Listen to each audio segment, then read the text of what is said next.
اعتزل ذكر الأغاني والغزل الله تبارك وتعالى ሰው ልጆችን መልካቸውን፣ ውበታቸውን፣ ቁመታቸውን፣ ንብረታቸውን፣ ዘራቸውን፣ ዱንያዊ ምድራዊ ክብርና ማዕረጋቸውን አያይም።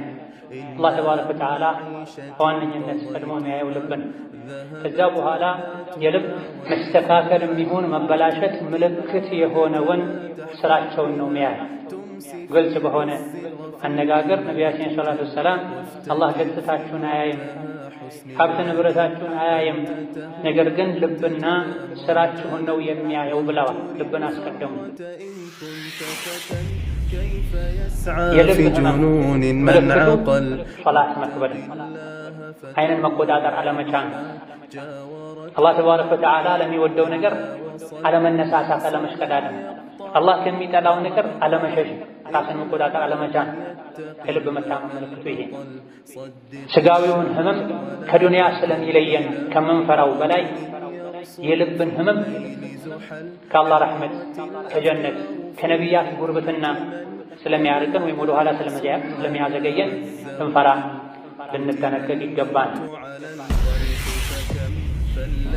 ሕፃናት ከወላጆቻቸው ሲርቁ ይጎዳሉ፣ ብዙ ነገር ይጎድልባቸዋል። ጨቅላ ሕፃናት ከእናታቸው ርቀው ሲኖሩ ከሚጎዱት በላይ እኛ የአላህ ባሮች ከአላህ ስንርቅ እንጎዳለን፣ እንበላሻለን፣ ብዙ ነገር ይጎድልብናል፣ ወደ ጥፋት መስመር ጎዳና እንሄዳለን። የሰው ልጅ በሸይጣንና በጌታው መሃል ወደ አላህ ከተጠጋ አላህ ተባረከ ወተዓላ ያስጠጋዋል፣ ይጠብቀዋል፣ አደጋዎችን ሁሉ ይከላከልለታል። ወደ አላህ መጠጋትን ከተወ ሸይጣን ያነሳል። ሸይጣን ደግሞ ጠላት ሆኖ እንደፈለገ ይጫወትበታል። እነሆ የልብ በሽታ ሁነኛ መድኃኒት የሚባሉ 5 ነገሮች አሉ። ከቀደምት ደጋግ የአላህ ባሮች መካከል ከአንዱ የተነገሩ፣ በተለይም ባለንበት ዘመን ልቡ ያልታመመ የለም። የህመሙ ደረጃ ይበላለጣል። አንድ ቀን እንኳ ወንጀል ሳይሰሩ ወይም ሳያዩ ወይም ሳይሰሙ ውሎ መግባት የሚከብድበት ዘመን ላይ ደርሰናል። እኔ ራሴ ወንጀል አልሰራም እጠበቃለሁ አላህን እፈራለሁ እንኳ ቢባል ከግራ ከቀኝ የሰው የጂኒ ሸይጣኖች ወንጀል ወይ እንዲታይ ወይ እንዲሰማ ቢያንስ እንኳ ወንጀሉን አይቶ ማስወገድ ባለመቻል ወንጀለኛ እንዲሆኑ የሚደረግበት ዘመን ላይ ደርሰናል። ሰዎች ጌታቸውን ረስተዋል፣ አመፅ አብዝተዋል።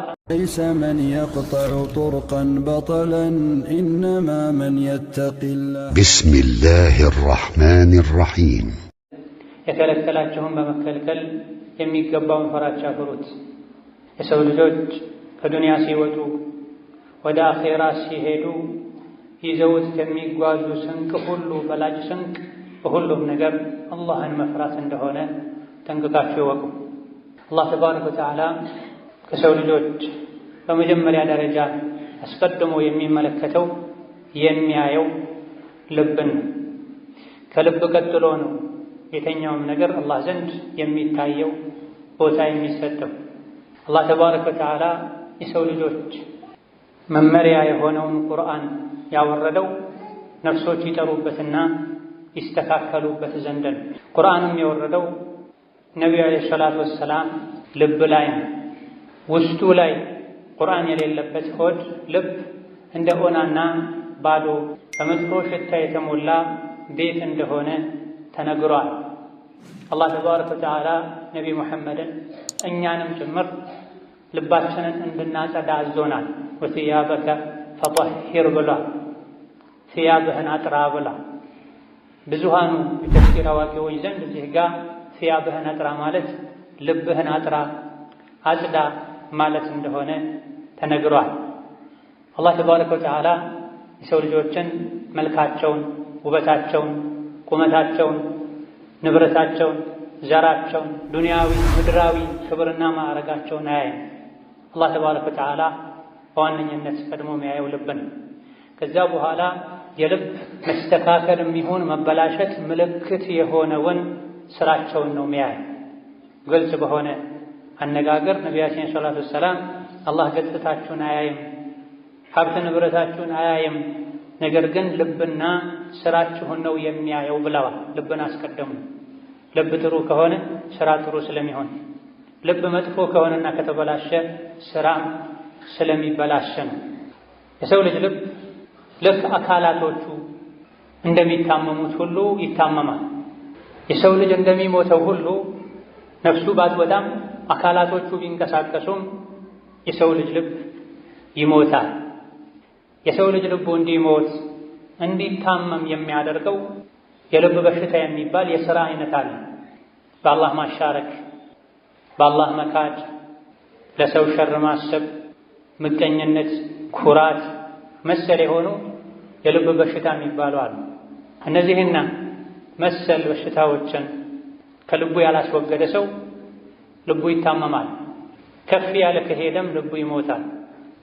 አላህ ተባረከ ወተዓላ የሰው ልጅን ያከበረው ልብ ስላለው አቅል ስላለው በበርካታ የቁርአን አንቀጾች ሊውሊል አልባብ ሊውሊል አብሷር ብለው አልባብ ማለት አብሷር ማለት ልብ ማለት ዱንያ ያሉ አኺራን አሻግሮ ማየት የሚያስችል የልብ አይን የሌለው ሰው እውር ሆኖ ይኖራል። ግንባሩ ላይ ያለው አይኑ ስለ ዱንያ ብቻ የሚያይ ይሆናል። ስለዚህ አካላችን ውጫዊ የሰውነት ክፍላችን እንደሚታመሙ ሁሉ ልቦች እንደሚታመሙ በማወቅ ልብን ከሚያበላሹ ልብን ከሚያሳምሙ አልፎም እንዲሞትና አኺራ እንዲዘነጋ ከሚያደርጉ በሽታዎች ልንርቅ ልንጠነቀቅ ይገባል። ስጋዊ አካላችን ሲታመም ሐኪም ቤት ሄደን እንታከማለን። እንዳንታመምም ቅድመ ጥንቃቄ እናደርጋለን። እንደዚህ አይነት ምግብ አይስማማኝም፣ ያሳምኛል፣ እንደዚህ አይነት ምግቦች እንዲህ አይነት በሽታ ላለበት ሰው ጥሩ አይደሉም፣ እንዲህ አይነት በሽታ ያመጣሉ፣ አትብላ፣ አታብዛ ይባላል። ሰዎች ጊዜያዊ ህመም ፈርተው አንዳንድ ምግቦችን ይተዋሉ፣ አንዳንድ ስራዎችን ይጠነቀቃሉ። ነገር ግን አይን ያልተፈቀደለትን በማየቱ፣ ጆሮ ያልተፈቀደለትን በመስማቱ፣ ምላስ ያልተፈቀደለትን በመናገሩ፣ እግር ወዳልተፈቀደለት ቦታ በመራመዱ፣ እጅ ወዳልተፈቀደለት ነገር በመንቀሳቀሱ ልብ እንደሚታመም አልፎም እንደሚሞት ብዙዎቻችን አናውቅም ወይም እንዘናጋል። አካላችን ሲያምን ሮጠን ሐኪም ቤት እንደምንሄደው ልባችን ሲታመም ወደ ልብ ሐኪም ቤት አንሄድም። ቀልቤ ደረቀ፣ ቁርአን ስቀራ ምንም ስሜት አይሰማኝም፣ ሶላት ስሰግድ ሶላት ውስጥ ያለው ሁሉ አይመስለኝም፣ ጀናዛ ተከትዬ ሄጄ መቃብር ላይ ቆሜ እንኳ ወደ ራሴ አልመለስም አንልም። ብዙ ጊዜ መቃብር ላይ ቆመው ስለ ዕቁብ ስለ አክሲዮን የሚያወሩ ሰዎች፣ መቃብር ውስጥ ሆነው ሲጋራ የሚያጨሱ ሰዎች፣ ጀናዛ ተሸክመው የሄዱ ከት ብለው የሚስቁ የሚላፉ ሰዎች፣ ግራ ቀኝ ስለፈረሱ ቤቶች የሚያወሩ ሰዎች አሉ። መንገድ ላይ የሄዱ ትናንት ከነሱ ጋር አብሮ ሲበላ ሲጠጣ የነበረ ሰው ከቪላ ቤቱ ከፎቅ ቤቱ መለከል መውት አስወጥቶት ወደ ጉድጓድ እየሄደ እንኳ እያዩ ትንሽ ላስብ አይሉ።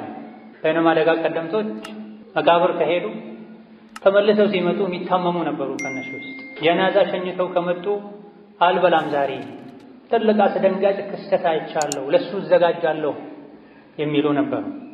ለቅሶ ቤት ሰውን ለማጽናናት ሄደው ማንኛው ሰው እንደሞተበት ማወቅ መለየት ከብዷቸው የሚቸገሩ ሰዎች ነበሩ። ለቅሶ ሊደርሱ የሄዱ በሙሉ ከነፍሳቸው ጋር እየተነጋገሩ ማለት ነው። ነገ ሞት ወደ እኔ ሲመጣ በምን ሁኔታ ላይ ነው የሚመጣው? በምን ሐል ላይ ነው የሚመጣው? የት ነው የምሞተው? እንዴት ነው የምሞተው? ትናንት ከኔ ጋር የነበረ ብዙ እቅድ የነበረው ሰው ዛሬ ሞተ እየተባለ ነው። እኔስ ነገ እሞት እንደሆነ በምን አውቃለሁ ያሉ ከራሳቸው ጋር ከነፍሳቸው ጋር ጂሃድ ላይ ቆዩ ነው። ዛሬ ግን ገና ወንድማቸውን እህታቸውን ሲቀብሩ የቆሸሸው እጃቸውን እንኳን ሳይታጠቡ መሳቅ ይጀምራሉ። የተሰበሰቡት ለተራ ስብሰባ ነው? ለሰርግ ነው? ለሽምግልና ነው? ወይስ ለቅሶ ቤት ነው? ሁሉ አይታወቅም። ከፊል ሰዎች እንኳን ከጀናዛ ሽኝታቸው ሳይመለሱ ቀድሞ የመጡ ሲስቁ ነው። ምን ምግብ ሲያማርጡ ነው። ምን ምግብ ላይ ሲጣሉ ሲሻሙ ነው። ምን ሞት ትንሽ እንኳን ያስደነገጠናል። ቀብር ያስደነገጠናል። ይሄ የሆነበት ምክንያት ልብ ታሞ ነው። ከመታመም አልፎ ሞቶ ነው። ልቦች እንደሚታመሙ ልቦች እንደሚሞቱ አላሁ ተባረከ ወተዓላ ነግሮናል። ፈውሳቸውም ያለው አላህ ዘንድ ነው። ስጋዊ አካላችን ውጫዊ የሰውነት ክፍሎቻችን ሲታመም ሐኪም ቤት እንሄዳለን፣ እንታከማለን፣ መድኃኒት እናገኛለን። ነገር ግን የልብ ህመም፣ የቀልብ በሽታ መድኃኒቱ ሐኪም ቤት መሄድ አይደለም፣ ወደ አላህ መመለስ፣ ወደ ቁርአን መመለስ። ፊ ቁሉቢሂም መረዱን ፈዛደሁም ላሁ መረዱን፣ ልባቸው ውስጥ በሽታ አለ። ቁርአን ወርዶ ሸሪዓ ተነግሯቸው የሸሪዓን ህግ አለማክበራቸው ደግሞ በሽታቸው ላይ በሽታ ጨመረባቸው ይላል። ሲጀምር ከአላህ መራቅ ነው ትልቁ በሽታ። መፍትሄውንም ወደ አላህ ተባረከ ወተዓላ መመለስ፣ ወደ ቁርአን መመለስ፣ ወደ መስጂድ መመለስ፣ ራስን ስሜትን መቆጣጠር፣ ለምን እንደተፈጠሩ ማወቅ። ወኑነዚሉ ሚነል ቁርአኒ ማ ሁወ ሺፋኡን ወረሕመቱን ሊልሙእሚኒን ወላ የዚዱ ዛሊሚነ ኢላ ኸሳራ ብሏል። ቁርአን ለሙእሚኖች ፈውስ ነው፣ መድኃኒት ብቻ ሳይሆን የተረጋገጠ ፈውስ ነው። የቁርአንን ፈውስ መድኃኒት ማይጠቀም መቼም ወደ ቁርአን መመለስ፣ ወደ መስጂድ መመለስ፣ ራስን ስሜትን መቆጣጠር፣ ለምን እንደተፈጠሩ ማወቅ። ወኑነዚሉ ሚነል ቁርአኒ ማ ሁወ ሺፋኡን ወረሕመቱን ሊልሙእሚኒን ወላ የዚዱ ዛሊሚነ ኢላ ኸሳራ ብሏል። ቁርአን ለሙእሚኖች ፈውስ ነው፣ መድኃኒት ብቻ ሳይሆን የተረጋገጠ ፈውስ ነው። የቁርአንን ፈውስ መድኃኒት ማይጠቀም መቼም ሊፈወስ አይችልም። ስለዚህ ችግራችን፣ በሽታችን ከአላህ መራቅ፣ አኺራን መዘንጋት፣ ለምን እንደተፈጠረን አለማወቅም። ልክ እንደ እንስሳት መብላት፣ መጠጣት፣ ሲደክሙ መተኛት የሆነ እንደሆነ ቀልባችን ይታመማል። የቁርአንን ምክር፣ የረሱልን ዓለይሂ ሰላቱ ወሰላም ምክር በጆሮ ከመስማት አልፎ ወደ ልባችን እንዲገባ ሕይወታችን ላይ ስራችን ላይ ለውጥ እንዲያመጣ ማድረግ ካልቻለን ታማሚዎች ነን። ስጋዊ ህመም ምርመራ ተደርጎ ይታወቃል። የልብ ህመም ምልክቱ ሶላት መክበድ፣ አይንን መቆጣጠር አለመቻል፣ አላህ ተባረከ ወተዓላ ለሚወደው ነገር አለመነሳሳት፣ አለመሽቀዳደም፣ አላህ ከሚጠላው ነገር አለመሸሽ፣ ራስን መቆጣጠር አለመቻል። የልብ መታመም ምልክቱ ይሄ። ስጋዊውን ህመም ከዱንያ ስለሚለየን ከምንፈራው በላይ የልብን ህመም ከአላህ ረሕመት፣ ከጀነት፣ ከነቢያት ጉርብትና ስለሚያርቀን ወይም ወደ ኋላ ስለሚያዘገየን እንፈራ ልንጠነቀቅ ይገባል። ባረከላሁ ሊ ወለኩም ፊል ቁርአኒል ዐዚም ወነፈዐኒ ወኢያኩም ቢማ ፊሂ ሚነል አያቲ ወዚክሪል ሐኪም አቁሉ ቀውሊ ሃዛ ወአስተግፊሩላህ ሊ ወለኩም ወሊሳኢሪል ሙስሊሚነ ሚን ኩሊ ዘንቢን ወኸጢአ ፈስተግፊሩሁ ኢነሁ ሁወል ገፉሩር ረሒም። አስተግፊሩላህ። አልሐምዱሊላህ ዐላ ኢሕሳኒህ ወአሽሀዱ አነ ሙሐመደን ዐብዱሁ ወረሱሉሁ አዳዒ ኢላ ሪድዋኒህ ሰለላሁ ዐለይሂ ወዐላ አሊሂ ወአስሓቢሂ ወኢኽዋኒህ ወሰለመ ተስሊመን ከሲራ። አማ ባዕድ፣ ልቦች የሚታመሙት ከአላህ ስንርቅ ከሕጉ ስንወጣ ከሆነ የልብ መታመም፣ የቀልብ መድረቅ መድኃኒቱ ወደ አላህ መመለስን፣ ወደ ንግግሩ ወደ ቁርአን ልብን ማዞር፣ የከለከላቸውና ያዘዛቸው ነገሮችን ለይቶ አውቆ ያዘዘውን መታዘዝ፣ የከለከለውን መከልከል፣ ከአላህ ቅርብ መሆን። ሕፃናት ከወላጆቻቸው ሲርቁ ይጎዳሉ፣ ብዙ ነገር ይጎድልባቸው። ጨቅላ ሕፃናት ከእናታቸው ርቀው ሲኖሩ ከሚጎዱት በላይ እኛ የአላህ ባሮች ከአላህ ስንርቅ እንጎዳለን፣ እንበላሻለን፣ ብዙ ነገር ይጎድልብናል፣ ወደ ጥፋት መስመር ጎዳና እንሄዳለን። የሰው ልጅ በሸይጣንና በጌታው መሃል እንደተጣለ ዕቃ ነው። ወደ አላህ ከተጠጋ አላህ ተባረከ ወተዓላ ያስጠጋዋል፣ ይጠብቀዋል፣ አደጋዎችን ሁሉ ይከላከልለታል። ወደ አላህ መጠጋትን ከተወ ሸይጣን ያነሳዋል። ሸይጣን ደግሞ ጠላት ሆኖ እንደፈለገ ይጫወትበታል። አካላቱ ለሸር ለጥፋት አላህ ለሚጠላው ነገር እንዲነሳሱ አላህ የሚወደውና የሚፈልገው ነገር ላይ እንደ አካል ጉዳተኛ እንዲሆኑ ያደርገዋል። ለዚህም ነው ኢነ ሸይጣነ ለኩም ዐዱወን ፈተኺዙሁ ዐዱዋ ወላ ተተቢዑ ኹጡዋት ሸይጣን ያለው። ሸይጣን ለእናንተ ግልጽ ጠላት ነው፣ እናንተም ግልጽ ጠላት አድርጋችሁ ያዙት፣ ፍሩ፣ ተጠንቀቁት፣ ምክሩን አትስሙ፣ እርምጃዎቹን አትከታተሉ፣ በዚህ ሂዱ ካላችሁ አይበሉት፣ በተቃራኒው መንገድ ሂዱ የተባለ ሂዳ። በሽታችን ከአላህ መራቅ ነው፣ መድኃኒታችንም ወደ አላህ መቅረብ። በሁሉም ነገር አላህን መናፈቅ፣ አኺራን መናፈቅ፣ ምግብን፣ መጠጥን፣ እረፍትን ከምንፈልገው በላይ ልባችን አላህን ተባረከ ወተዓላ እንዲወድ፣ አላህ እንዲያስታውስ ረዥም ስጁድ፣ ረዥም ጊዜ ቁጭ ብሎ ቁርአን መቅራት፣ ተመስጦ ዚክር ማድረግን እንዲናፍቅ ማድረግ ፈውሱ ይሄ ነው። ኢብራሂም ወኢዛ መሪድቱ ፈሁወ የሽፊን ብለዋል። አካለ ሥጋዬ ሲታመም ብቻ ለማለት አይደለም፣ ለልብም ጭምር ያገለግላል። ስታመም የሚፈውሰኝ አላህ፣ ወንጀሌ በዝቶ ኸይር ስራዬ አንሶ ልቤ ታሟል፣ አላህ ይፈውሰኝ፣ ልቤ አንተን በማስታወስ የሚረካ የሚረጋ አድርግልኝ ልንል ልባችንን በሶላት በቁርአን ልንገሰግሰው ይገባናል። እነሆ የልብ በሽታ ሁነኛ መድኃኒት የሚባሉ 5 ነገሮች አሉ። ከቀደምት ደጋግ የአላህ ባሮች መካከል ከአንዱ የተነገሩ። በተለይም ባለንበት ዘመን ልቡ ያልታመመ የለም፣ የህመሙ ደረጃ ይበላለጣል እንጂ አንድ ቀን እንኳ ወንጀል ሳይሰሩ ወይም ሳያዩ ወይም ሳይሰሙ ውሎ መግባት የሚከብድበት ዘመን ላይ ደርሰናል። እኔ ራሴ ወንጀል አልሰራም እጠበቃለሁ አላህን እፈራለሁ እንኳ ቢባል ከግራ ከቀኝ የሰው የጂኒ ሸይጣኖች ወንጀል ወይ እንዲታይ ወይ እንዲሰማ ቢያንስ እንኳ ወንጀሉን አይቶ ማስወገድ ባለመቻል ወንጀለኛ እንዲሆኑ የሚደረግበት ዘመን ላይ ደርሰናል። ሰዎች ጌታቸውን ረስተዋል፣ አመፃ አብዝተዋል። እዚህ መልኩ ከሰዎች ጋር ከመኖር ከሰው ሁሉ ራቅ ብሎ ገለል ብሎ ሳይሞቱ ሁሉ ጉድጓድ አዘጋጅተዋል። ያ ደግሞ ጫካ ውስጥ ጋራ አናት ላይ ሆኖ አላህን ተባረከ ወተዓላ ብቻ እየተገዛሁኝ ከወንጀል ርቄ አይኔ መጥፎ ሳይ ጆሮዬ መጥፎ ሳይሰማ መኖር በቻልኩ ተብሎ የሚመኙበት ዘመን ላይ ደርሰናል። አኽር ዘመን ላይ ይሄ እንደሚመጣ ነቢ ተናግረዋል አለይሂ ሰላቱ ወሰላም። ከሰዎች መበላሸት አንፃር አላህን ፍሩ መባባል ከመጥፋቱ ከመቀነሱ አንፃር ሰዎች አላህን ፍሩ ሲባሉ እንኳ ትንሽ ቆም ካለ ማለታቸው ካለመደንገጣቸው አንፃር ልባችን እንዲፈወስ እንዲሽር ጤነኛ ንጹህ እንዲሆን ከሚያደርጉ ነገሮች አንዱ ቁርአንን ያስተነተኑ መቅራት፣ ቁርአንን ያስተዋሉ ማንበብ። ይህ ደግሞ ሊሆን የሚችለው ትርጉሙን ሲያውቁን አነባበቡን ሲችሉን። ቁርአን የአላህ ንግግር፣ እኛ የአላህ ባሮች ነን። አላህ ከኛ ውስጥ በአንደኛ ደረጃ የሚፈልገው ልባችንን ነው። ልባችን ከቆሸሸ ሌላው የሰውነት አካላችን ማማሩ ለአላህ ምኑም አይደለም። አላህ ገጽታ አይ እሱ ራሱ ነው አንዱን ጥቁር ሌላኛውን ቀይ፣ አንዱን መልከ መልካም ሌላኛውን መልከ ጥፉ አድርጎ የፈጠረው። ይሄ አላህ ዘንድ አያስከብርምም አያዋርድም።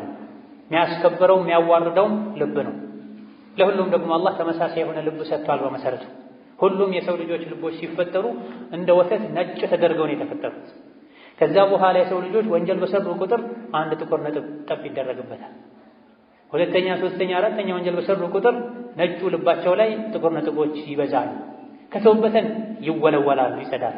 ካልተውበተን ነጭ የነበረው ልብ ወደ ጥቁርነት ይቀየራል።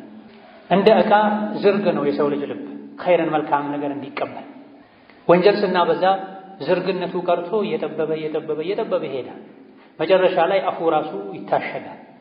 በዛው ከቀጠለን ደግሞ ጭራሽ ይገለበጣል።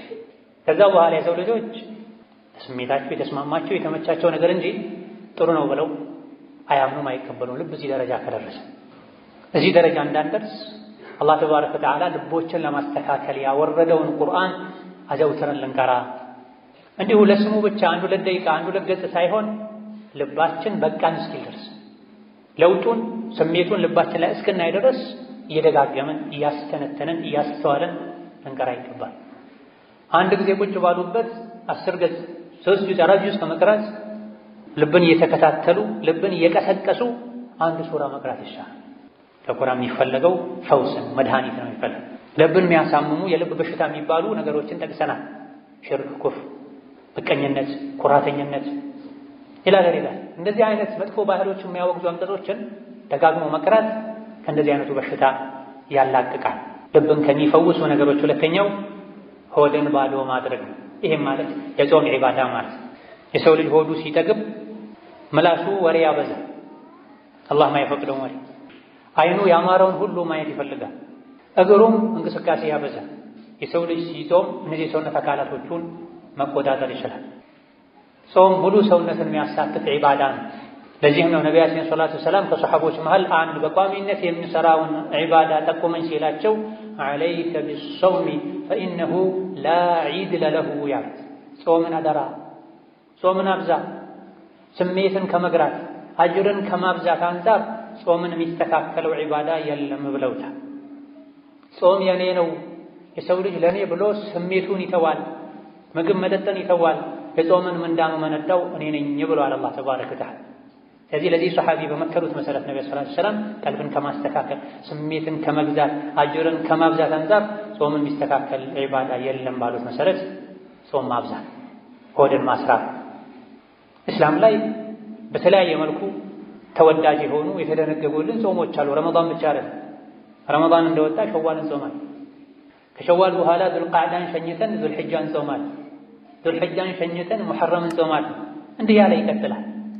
በየሳምንቱ በየወሩ ጾሞች አሉ። ሰኞና ሐሙስ ጾም፣ የአያመል ቢድ የዓረብኛ ወር እንደገባ በየወሩ ሶስት ከሚጾሙ ጾሞች አሉ።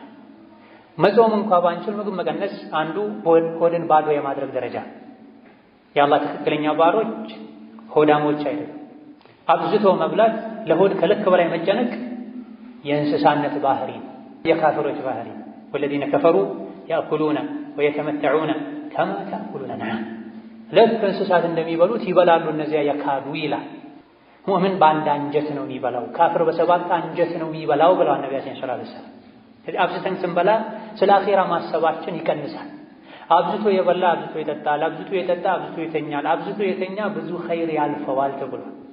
አብዝቶ የበላ ሰው ለሶላት ለኢሻ መነሳት ለፈጅር መነሳት ይከብደዋል። ምሳ አብዝቶ የበላ ለዐስር መነሳት ወደ መስጂድ መሄድ ሊከብደው ይችላል። ስለዚህ አመጋገባችን እስላማዊ ልናደርግ በልክ ልናደርገው ይገባል። አብዝቶ መብላት ቀልብ ያደርጋል፣ ቀልብን ያሳምማል። ልብን ከሚያክሙ ነገሮች ሶስተኛው የሌሊት ሶላት መስገድ። የሌሊት ሶላት መስገድ ከደጋግ ከአላህ ባሮች መገለጫ መካከል አንዱ ነው። ነቢያችን ሰለላሁ ዐለይሂ ወሰለም አደራችሁን የሌሊት ሶላት ስገዱ፣ ከእናንተ በፊት ያለፉ የደጋግ የአላህ ባሮች መንገድ ነው፣ መለያ ነው፣ ወንጀል ማራገፊያ ነው ብላ። አንዱ የልብ መታመም ምክንያት ወንጀል ነው። ወንጀሎች ናቸው ልብ የሚያሳምሙት፣ ልብን የሚያሞቱት፣ የሚገድሉት። የወንጀሎች መብዛት ልብን ያሞታል፣ ልብን ይገድላል። ለአንተ የሚሻለህ ስሜትህን መቃረንና አይ ማለትና ወንጀል መተው ነው ተብሏል። ሰው ከመሆናችን አንፃር በተለያየ መልኩ ወንጀል ላይ ልንወድቅ እንችላለን። ሌሊት ስንሰግድ ወንጀላችን ይራገፋል። ነቢያችን ሰለላሁ ዐለይሂ ወሰለም እግሮቻቸው እስኪያብጡ ድረስ ይሰግዱ ነው። ምርጥ ሰው ማለት አብዱላህ ነው ሌሊት ቢሰግድ ኖሮ ብለዋል። ሷሊህነት፣ ደግነት ሌሊት ከመስገድ ጋር የተያያዘ ሌሊት ላይ ከቀኑ ጋጋታ ከሰዎች መረበሽ ርቀን በተረጋጋ መንፈስ ልብን ሰብስቦ 2 ረካ 4 ረካ ዊትር ጨምሮ 5 ረካ 7 ረካ መስገድ ልባችን ከበሽታ እንዲያገግም ሕያው እንዲሆን ያደርጋልና እራት ከበሉ በኋላ ፈጥኖ ተኝተው ለፈጅር አዳን ግማሽ ሰዓት ሲቀረው እንዳቅማችን 1 ሰዓት ሲቀረው 2 ሰዓት ሲቀረው ተነስቶ አላህ ያገራልን ያክል 2 ረካ ሰግዶ መጨረሻ 1 ወይም 3 በመስገድ በዊትር ማጠናቀቅ ልብን ያክማል። ከፈርዱ ሶላት ቀጥሎ አላህ ዘንድ በጣም ተወዳጅ ሶላት የሌሊት ሶላት ነው ብላ ነብዩ ሰለላሁ ዐለይሂ ወሰለም። ሌሊት ላይ ተነስቶ መስገድ የሚከብደው ማታ አይሻን ከሰገደ በኋላ ባዕድያውን 2 ረካ ወይም 4 ረካ ከደገመ በኋላ አላህ ያገራለትን ያክል 2 ይሁን 4 ሰግዶ 1 ዊትር ጨምሮ መተኛት ይቻላል። የተለያዩ ሰሐቦች ነብዩ ሰለላሁ ዐለይሂ ወሰለም ከመተኛት በፊት ዊትር ስገድ ብለው መክረዋል። መነሳት ይከብዳቸዋል ብለው የሚገምቱ ሰሐቦችም አሉ። እኔ ስራ ይበዛብኛል፣ የጉልበት ሰራተኛ ነኝ፣ ብዙ የሚያደክሙኝ ነገሮች አሉ፣ ሌሊት መነሳት አልችልም ልንል እንችላለን። ስለ አኼራ ሲሆን ጉልበታችን ደካማ እንደሆነ ይሰማናል። ስለ ዱንያ ሲሆን ደግሞ የ7 ወንድ አቅም እንዳለን ይሰማናል። ስለ ዱንያ ጉዳይ ሌሊት መሳፈር ካለብን 8 ሰዓት እንነሳለን። አለመተኛትም ካለብን የውጭ በረራ ካለ ሳንተኛ እናድራለን። ስለ ከባዱ ሩቁ የአኼራ ጉዞ ግን አንዘጋጅም። የአኼራ ጉዞ እንዳለበት የሚያውቅ ሰው 9 ሰዓት የተኛ 8 ሰዓት የተኛ 1 ሰዓት ከረቡል ዓለሚን ለመነጋገር መሰል አይገብደው። ነገር ግን የአኼራ ጉዳይ ካላሳሰበን እንቅልፍ ጨርሰን ሁሉ ፍራሽ ላይ እየተገለባበጠን ብናሳልፍ ተነስተን እንዳንሰግድ ጠላታችን ሸይጣን ያስረናል። ተኛ ገና ነው ብርድ ነው ይለናል። ነብዩ ሰለላሁ ዐለይሂ ወሰለም ታሞ እንኳ አይተውም ነበር የሌሊት ሶላት። አጋጣሚ እንኳ ሌሊት ቢያልፋቸው ቀን ላይ ቀዷ ያወጡት እንደነበር ተነግሯልና ልባችን ሕያው ጤነኛ እንዲሆን አንዱ መድኃኒት የሌሊት ሶላት። አራተኛው ከሌሊት ሶላት ቀጥሎ ሊነጋጋ ሲል ለአላህ መተናነስ፣ አላህን ማስታወስ፣ ምህረት መጠየቅ፣ ዱዓ ማብዛት ከፊተኛው ጋር ተቀራራቢ የሆነ ሌላ የልብ መድኃኒት። ለአላህ በተናነሰን ቁጥር ድህነታችንን ያለሱ እርዳታ ደካሞች መሆናችንን ተናንሰን ስንነግረው በዛ ሰዓት ያውም አላህ ወደ ቅርቡ ሰማይ ወርዶ ማን ነው የሚጠይቀኝ የምሰጠው፣ ማን ነው የሚጠራኝ ቤት የምለው፣ ማን ነው ምህረት የሚጠይቀኝ ምመረው የሚልበት ወቅት ነው የሌሊቱ መጨረሻ። ይሄም ጎህ እስኪቀድ ፈጅር ሶላት እስኪገባ ድረስ ይቀጥላል ብሏል ነብዩ ሰለላሁ ዐለይሂ ወሰለም። ወይም ተሰግዶ እስኪያልቅ ድረስም ተብሏል።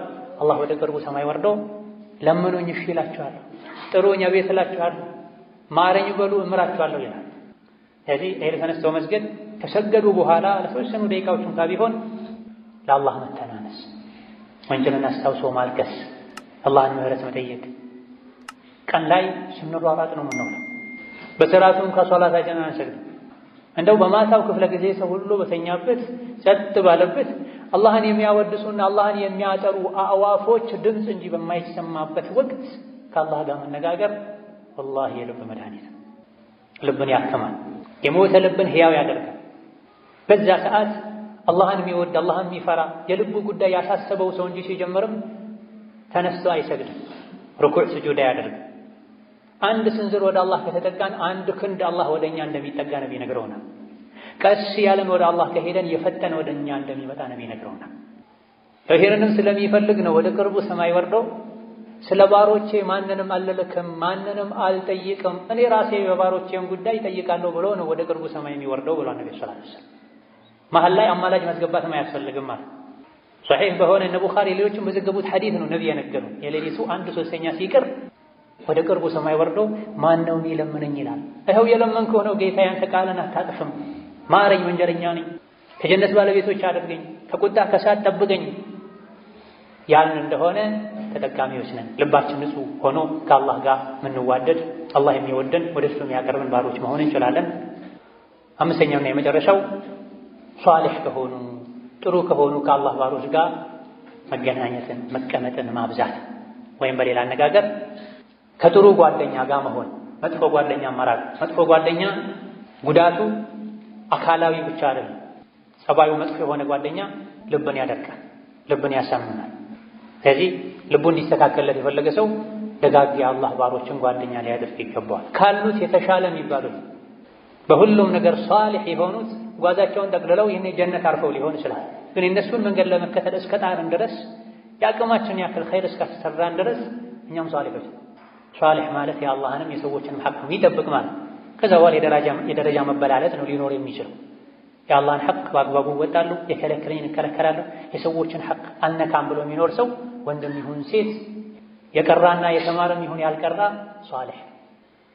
ስለዚህ በዙሪያችን ካሉ ሰዎች ውስጥ የተሻለ አላህን ይፈራል የምንለው ማይዋሽ፣ ማያጭበረብር፣ ሰው ማያጣላ፣ አዳን ሲል መስጂድ የምታገኘው፣ ዘካ ሲወጅበት የሚያወጣ፣ ሴት ከሆነች ሂጃብ የምታደርግ፣ የባሏን ሐቅ መጠበቅ፣ ልጆቿን በዲን ኮትኮታ የምታሳድግ፣ ከምላሳቸው አላህ የሚጠላው ቃል ማይወጣ፣ አላህ የሚያስታውሱ፣ ዚክር የሚሉ፣ ሰውን የሚመክሩ ሰዎች እንደ ሁኔታው ሷሊሖች ናቸው።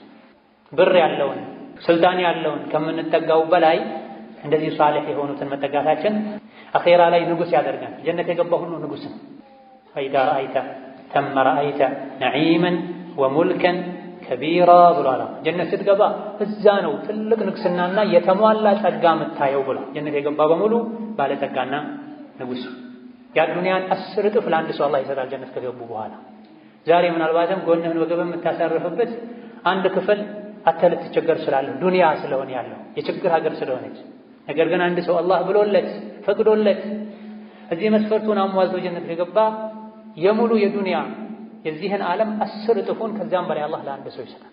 ይሄን ነው አላህ ተመ ረአይተ ነዒመን ወሙልከን ከቢራ ያ። ስለዚህ እዚህ ዱንያ ላይ ከእሱ ጋር ልጠጋጋ፣ መጥፎ ሰው ቢሆንም ለዱንያ ይጠቅመኛል ያሉ ቀልብን የሚያደርግ ሰው ጋር መጥፎ ጓደኛ ጋር ከመጠጋጋት መጥፎ ነገር እንድናይ መጥፎ ነገር እንድንሰማ ቢያንስ እንኳ ከእሱ ጋር በምንሆንበት ጊዜ ኸይር እንዳንሰራ ከሚያደርገን ዱንያን ያስተካከል አኼራን ከሚያበላሽብን ሰው ጋር ከምንውል ዱንያ ላይ ላንጠቀም እንችላለን ከእሱ ጋር በመሆናችን፣ አኼራ ላይ ግን እንድንጠቀም የሚያደርገን ስናየው ብቻ አላህ የሚያስታውሰን አላህን ፍሩ የሚለን በኸይር በሶላት ወቅት ወደ ሶላት የሚወስደን ቁርአን ሲቀራ አይተን አብረን እንድንቀራ የሚያደርገን ባንቀራ እንኳ እንድናደምጥ የሚያደርገን የሚመክረን ሰው ጓደኛ ልናደርግ ይገባናል። ጥሩ ጓደኞችንም ከብዙ አላገኘም ብንል ያለፉ ደጋግ የአላህ ባሮችን ታሪክ ማንበብ ማድመጥ በመንፈስ ከነሱ ጋር እንድንሆን ያደርገናል። እንዴት ነበር ላይ የሚሰግዱት? እንዴት ነበር ጾም የሚያበዙት? እንዴት ነበር ቁርአን ደጋግሞ የሚያኸትሙት? እንዴት ነበር በጊዜው የሚገጥማቸውን ፈተና፣ ሻህዋ፣ ሹብሃ የሚቋቋሙት የሚለውን ትምህርት እንወስድበታል። የሰሐቦችን፣ የታቢዒዎችን፣ የትልልቅ የዲን መሪዎችን ህይወት ታሪክ ማንበብ ማድመጥ። ኢነላሀ ወመላኢከተሁ ዩሰሉነ ዐለን ነቢይ ያ አዩሀ ለዚነ አመኑ ሰሉ ዐለይሂ ወሰሊሙ ተስሊማ አላሁመ ሰሊ ወሰሊም ወባሪክ ዐላ ዐብዲከ ወረሱሊከ ሙሐመድን ወዐላ አሊሂ ወአስሐቢሂ ወአትባዒሂ ወሰሊም ተስሊመን ከሲራ አላሁመ አዕዚል ኢስላም ወልሙስሊሚን ወአዚል ሽርከ ወልሙሽሪኪን ወደምር አዕዳአከ አዕዳአ ዲን አላሁመ እጅዐል ሃዘል በለደ አሚነን ሙጥመኢነን ወሳኢረ ቢላዲል ሙስሊሚን አላሁመ አሚና ፊ ዱሪና ወአውጣኒና ወላ ቱሰልጥ ዐለይና ቢዙኑቢና መን ላ የኻፉከ ፊና ወላ የርሐሙና اللهم انصر المظلومين والمضطهدين في كل مكان اللهم اشف مرضنا ومرضانا ومرضى المسلمين اللهم اشف مرضنا ومرضانا ومرضى المسلمين اللهم من كان منا مريضا فاشفه اللهم من كان منا مدينا فاقض عنه دينه اللهم من كان منا عزبا فارزقه زوجا صالحا اللهم من كان منا عقيما فارزقه ذرية صالحة يا سميع الدعاء اللهم اصلح فساد قلوبنا اللهم اصلح فساد قلوبنا